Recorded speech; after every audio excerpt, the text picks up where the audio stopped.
Good morning everyone. Political science के सभी students का एक बार पुनः में हमारे महाविद्यालय के इस यूट्यूब चैनल पर हार्दिक अभिनंदन एवं बहुत बहुत स्वागत करता हूं। जिस किसी भी स्टूडेंट ने हमारे महाविद्यालय के इस यूट्यूब चैनल को सब्सक्राइब नहीं किया है तो सब्सक्राइब कर लो, ताकि आपको जो वीडियो आते हैं उनकी अपडेट मिलती रहे। हमारे इस महाविद्यालय में तीनों संकाय साइंस, वाणिज्य और आर्ट्स की नियमित क्लासें संचालित होती है। अब ये फर्स्ट ईयर पॉलिटिकल साइंस के जो स्टूडेंट्स हैं, हम हमारी जो प्रीवियस वीडियो में जो संस्थात्मक शासन पार्लियामेंट्री गवर्नमेंट है इसके गुणों की चर्चा की थी कि संस्थात्मक शासन इसके गुण कौन कौन से हैं। अब हमारे को पता है जिसमें गुण होंगे उसमें कमियां भी होगी, उसके दोष भी होंगे। तो आज हम इस वीडियो में थोड़ी सी संस्थात्मक शासन के जो दोष है उन दोषों की चर्चा कर लेते हैं। अब दोष क्या है, तो संस्थात्मक शासन के दोष, पहला दलीय तानाशाही का भय। संस्थात्मक शासन में जो दलीय तानाशाही इसका भय बना रहता है हमेशा। अगर ज़्यादा बहुमत मिल जाए तो फिर क्या हो जाएगा, जिस प्रकार से पिछली हमारी जो विधानसभा थी 14वीं विधानसभा, वो 15वीं विधानसभा जिसमें वसुंधरा को क्या मिल गया था, पिछली जो अभी विधानसभा 15वीं है, पिछली विधानसभा में वसुंधरा राजे सिंधिया को राजस्थान में जो 200 सीटें हैं, इस 200 में से 163 सीटें मिल गई थी। तो फिर वो क्या नहीं कर पाई थी, जनता की सुनी नहीं और इसका खामियाजा ये भुगतना पड़ा। इसी प्रकार से इसमें दलीय तानाशाही का भय बना रहता है। अगर ज़्यादा बहुमत आ गया तो फिर वो क्या करेंगे, तानाशाही करेंगे। दलीय तानाशाही का भय। संस्थात्मक शासन में राज शक्ति और संपूर्ण जनता के हाथों में न रहकर एक दल विशेष के हाथ में होती है। जिस दल का शासन होता है उस दल के हाथ में क्या होती है, शासन शक्ति या प्रभुसत्ता होती है। और व्यवस्थापिका के लोकप्रिय सदन में जिस राजनीतिक दल को बहुमत प्राप्त होता है उसी के द्वारा कार्यपालिका का निर्माण किया जाता है। तो अगर जो लोकसभा में, अब जिस प्रकार से अभी वर्तमान समय नरेंद्र मोदी सरकार को लोकसभा में पूर्ण बहुमत है, इनके पास 303 के लगभग सीटें, जबकि 272 इनको चाहिए, तो फिर क्या आ जाती है, उनमें तानाशाही आ जाती है। अपना हमेशा को देखो, जो भी कोई नियम है ये कर लेते हैं, जबकि वास्तव में क्या होना चाहिए, तो दलीय तानाशाही का भय बना रहता है इस प्रकार की शासन प्रणाली में। दूसरा है निर्बल शासन। जो संस्थात्मक शासन इसकी कमी है, निर्बल शासन। ये शासन क्या होता है, कमजोर होता है। अगर बहुमत होगा तो तानाशाही आ जाएगी, और अगर संख्या कम होगी तो शासन क्या हो जाएगा, निर्बल हो जाएगा, कमजोर हो जाएगा। संस्थात्मक शासन में ये कोई भी ऐसा व्यक्ति नहीं होता जिसके हाथ में शासन की संपूर्ण शक्ति हो और राज्य के लिए सुशासन के लिए उत्तरदायी हो। शासन की इस निर्बलता का कारण आवश्यक निर्णय करने में काफ़ी समय लग जाता है। इस कभी कभी क्या हो जाता है कि आवश्यक परिस्थितियां ऐसी है कि निर्णय क्या लेना चाहिए, शीघ्र निर्णय लेना चाहिए, परंतु शीघ्र निर्णय नहीं लेते हैं। और इसका कारण क्या होता है, क्योंकि किसी एक व्यक्ति के हाथ में शक्तियाँ नहीं होती है, इसलिए वो निर्णय नहीं ले पाता है। तो ये दूसरा है निर्बल शासन। तीसरा है शक्ति पृथक्करण सिद्धांत का विरोध करती है। ये शक्तिपरण सिद्धांत है। शक्ति पृथक्करण सिद्धांत लोकतंत्र का एक मुख्य सिद्धांत है, और इस सिद्धांत के अनुसार शासन के अंतर्गत व्यवस्थापन है,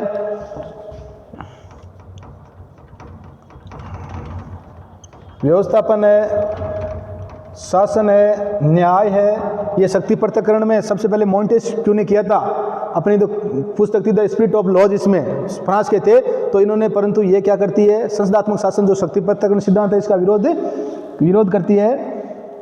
संस्थात्मक पद्धति शक्ति पृथक्करण सिद्धांत का विरुद्ध है, क्योंकि इसमें शासन है वो मंत्रिपरिषद के अधीन होता है, और मंत्रिपरिषद है जो व्यवस्थापन की भी एक क्या होती है, व्यवस्थापन का ही भाग है।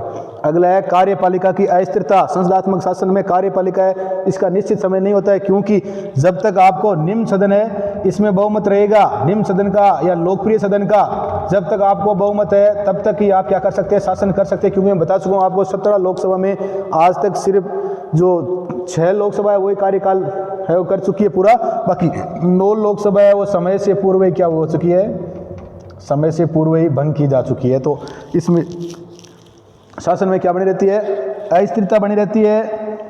कार्यकाल की इस अस्थिरता का कारण है वो मंत्रीगण की ऐसी योजनाएं हैं जिससे क्या होते हैं, वो उत्साही नहीं होते हैं। और इस प्रकार अगर हम देखें तो 1950 से 58 तक फ्रांस में भी जो चौथा आम चुनाव हुआ था, और भारत में भी, फ्रांस में भी 1950 से लेकर 1958 तक शासन क्या रहा था, कार्यपालिका की अस्थिरता रही थी। और भारत में भी कई राज्य, अपने बहुत सारे राज्य है, जिस प्रकार से हरियाणा है, उत्तर प्रदेश है, हरियाणा है, बिहार है, उत्तर प्रदेश है, पंजाब है, इनमें 1979 से लेकर 1998 तक काफ़ी बार सरकारें हैं वो समय से पूर्व क्या हुई है, भंग हुई है। तो कार्यपालिका की अस्थिरता। अगला है अयोग्य व्यक्तियों का शासन, ये जो संस्थात्मक शासन है, ये क्या है? अयोग्य व्यक्तियों का शासन। और अयोग्य व्यक्तियों का शासन किस प्रकार है? कभी कभी ऐसे लोग भी मंत्री या मुख्यमंत्री बन जाते हैं जिनको उस डिपार्टमेंट का या उसका क्या नहीं होता है, ज्ञान भी नहीं होता है। संस्थात्मक शासन में मंत्री परिषद का निर्माण योग्यता एवं विभागीय ज्ञान के आधार पर किया जाता है। जनता में लोकप्रिय होना या दल का नेता होना एक बात है, और उत्तर में उत्तम शासक होना दूसरी बात है। संस्थात्मक शासन में मंत्री अनेक बार स्वयं से संबंधित विभाग के संबंध में किसी भी प्रकार का ज्ञान नहीं रखते हैं, और इसके परिणाम स्वरूप शासन का संचालन वो क्या करते हैं? अयोग्यतापूर्ण ढंग से करते हैं। उनको उस जिस डिपार्टमेंट के होते हैं उसका ज्ञान नहीं होता है, फिर भी उनको क्या बना दिया जाता है? मंत्री बना दिया जाता है। जिस प्रकार से राबड़ी देवी जैसे भारत में ऐसे भी मुख्यमंत्री रहे जो बिल्कुल ही क्या नहीं है, पढ़े हुए नहीं थे, ऐसे मंत्री भी रहे जो बिल्कुल भी निरक्षर थे। तो ऐसे लोग हैं वो किस प्रकार से करेंगे? तो अयोग्य व्यक्तियों का शासन। अगला है मंत्रिमंडलीय तानाशाही की प्रवृत्ति। इसका प्रमुख दोष यही है कि मंत्रिमंडलीय जो तानाशाही उसकी प्रवृत्ति होती है, अगर पूर्ण बहुमत आ जाएगा तो मंत्रिमंडल है वो क्या करेगा? तानाशाही करेगा। वो जनता की ओर ध्यान नहीं रखेगा, विपक्ष है उसकी वो बात नहीं सुनेगा। वर्तमान समय में जो राज शक्ति है मंत्री परिषद के हाथों में केंद्रित हो जाए और व्यवस्थापिका उसके हाथों की कठपुतली बन जाए। मंत्री परिषद है इस प्रकार जो मंत्री परिषद में ये तानाशाही है, ये क्या होता है? प्रजातंत्र के हित में अच्छी नहीं है। अगला है प्रशासन कार्य की अक्षमता। प्रशासन जो कार्य है उसकी अक्षमता।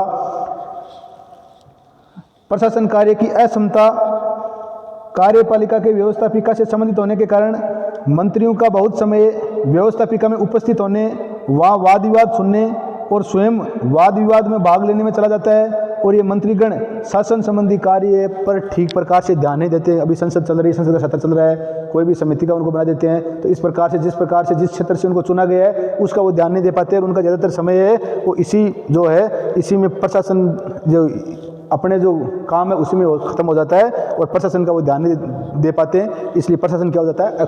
अक्षम हो जाता है। अगला जो इसका दोष है वो संकट काल में कार्यपालिका की निर्बलता। संकट काल में अगर संकट काल की समस्या आ जाए, आपातकाल की, तो उस समय में क्या हो जाती है?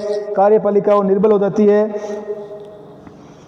संसदात्मक शासन युद्ध या संकट काल की स्थिति में बहुत अधिक निर्बल होता है। ऐसी स्थिति में मंत्री परिषद को न केवल युद्ध का संचालन या संकट काल का सामना करना पड़ता है, वरन उसके साथ भी उसकी दिन प्रतिदिन आलोचना भी होती है, और ये आलोचनाएं मंत्री परिषद के कार्य में क्या होती है? बाधक होती है। जिस प्रकार से लोग विपक्ष है उसकी आलोचना करता है, जिस प्रकार से भारत और चीन के मध्य अगर कोई हो जाए, मनमुटाव हो जाए, अब सरकार युद्ध करे या सरकार क्या करे, सरकार के खुद के समझ में नहीं आता है। तो इसलिए क्या है? संकट काल में कार्यपालिका क्या है? निर्बलता है, और इसके कार्यों में क्या आती रहती है? बाधा आती रहती है। अगला जो है मंत्रिमंडल का बढ़ता हुआ आकार और दल बदल। मंत्रिमंडल का आकार भी बहुत ज़्यादा होता है, बहुत ज़्यादा मंत्री होते हैं।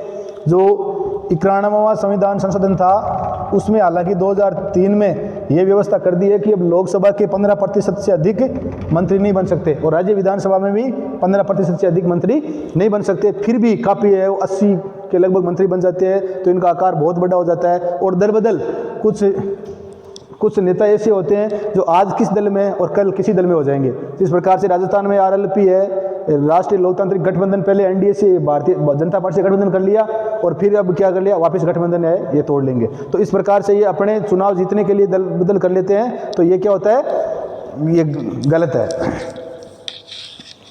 मंत्रिमंडलों का बढ़ता हुआ आकार और दल बदल। वर्तमान समय में संसदात्मक शासन का एक और दोष मंत्रिमंडल के बड़े आकार हुए दल बदल का है। चौथे आम चुनाव के बाद भारतीय संघ के अनेक छोटे राज्यों में भी बड़े आकार का मंत्रिमंडल का निर्माण किया गया, और वर्तमान समय में भी ये प्रवृत्ति है। तो इससे भी क्या होता है? ये भी जो सही नहीं है। और भारत जैसे देशों में दल बदल का जो रोग देखा गया है वह भी संसदीय शासन से ही क्या है? संबंध है। तो ये जो दल बदल वाली जो समस्या है, तो इस विभिन्न प्रकार की जो संसदात्मक शासन प्रणाली है इसमें विभिन्न प्रकार के क्या है? दोष है, और इन दोषों की हमने विस्तृत रूप से चर्चा की। तो संसदीय शासन, पार्लियामेंट्री जो गवर्नमेंट है, इसके डीमेरिट्स कौन कौन से हैं? तो पहला दलित तानाशाही का भय, अगर संपूर्ण बहुमत आ जाएगा तो वो तानाशाही करेंगे। दूसरा निर्बल, ये कमजोर शासन होता है, शीघ्र किसी एक व्यक्ति के कारण, सत्ता नहीं होने के कारण जल्दी वो निर्णय नहीं ले पाते हैं। तीसरा शक्ति प्रत्यावर्तन जो सिद्धांत इसका ये विरोध करते हैं, तो इससे भी सत्ता का केंद्रीकरण होता है। चौथा है कार्यपालिका की अस्थिरता रहती है, निश्चित समय नहीं होता है, जब तक निम्न सदन में बहुमत है तब तक इनकी सरकार रहेगी। पांचवा है वो अयोग्य व्यक्तियों का शासन। इसमें कुछ अयोग्य व्यक्ति भी जिनको उस विभाग का पता नहीं होता है उनको भी क्या कर देता है? मंत्री नियुक्त किया जाता है। अगला है वो मंत्रिमंडलीय तानाशाही की प्रवृत्ति, मंत्रिमंडल की तानाशाही होती है अगर संपूर्ण बहुमत आ जाए तो। और अगला है प्रशासन कार्य की असमता, इनके पास विभिन्न कार्य होते हैं, संसद के कार्यों में भाग लेना, वाद विवाद करना, तो ये अपने कार्य में ध्यान नहीं दे पाते हैं और इसके कारण भी। अगला है संकट काल में कार्यपालिका की निर्बलता, और अगर संकट आ जाए तो उस समय है वो एक व्यक्ति के हाथ में शासन नहीं होने के कारण ये शासन शीघ्रता नहीं ले पाते हैं। और अगली जो दोष है वो है मंत्रिमंडल का बढ़ता हुआ आकार, मंत्रियों की संख्या बहुत ज़्यादा होती है और ये दल बदल भी देखते हैं हम भारत में, ये बहुत भयंकर समस्या है। आज इस पार्टी से अगली बार उस पार्टी से, आयाराम गयाराम का सिस्टम यहाँ पे चलता है। तो हम जो हमारी ये क्लास है इसमें संसदात्मक शासन के दोष है। अब हमारा जो संसदात्मक जो ये है लेसन ये पूरा हो गया। आगे हम दूसरा जो अध्याय उसका अध्ययन करेंगे। वीडियो को लाइक शेयर और सब्सक्राइब कर दे। जय हिंद, जय भारत।